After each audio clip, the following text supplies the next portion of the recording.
Every 4th of July, millions of Americans celebrate the birth of their nation.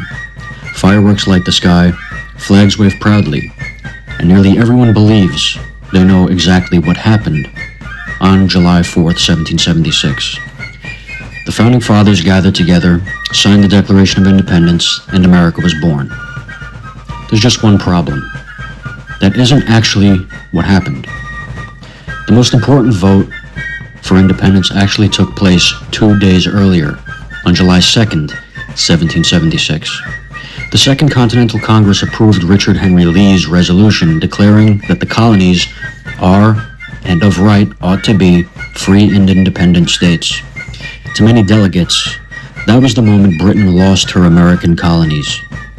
In fact, John Adams was so convinced that July 2nd would become America's great national holiday that he wrote to his wife Abigail, "The second day of July, 1776, will be the most memorable epoch in the history of America."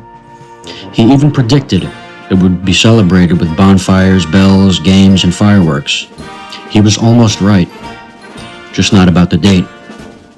Over the next 2 days, Congress debated the wording of Thomas Jefferson's Declaration of Independence. Entire paragraphs were revised. Sentences were rewritten. One lengthy passage condemning the British Crown's role in the transatlantic slave trade was removed entirely. And finally, on July 4th, 1776, Congress approved the document's final wording. That is why we celebrate the 4th of July. Not because everyone signed it that day, but because Congress officially adopted the Declaration on that date. And here's one more surprise. The famous parchment filled with signatures wasn't even signed on July 4th.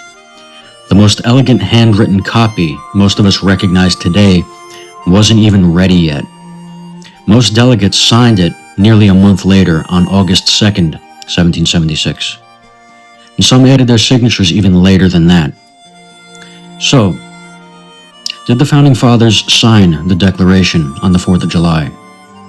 Some did sign printed copies or authenticated documents around that time, but the iconic parchment hanging today in the National Archives, for most of the signers, that moment came on August 2nd.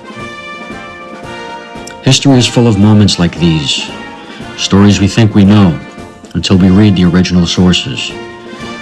If you enjoyed this video, subscribe to Handheld History, where we separate historical fact from historical myth, one story at a time.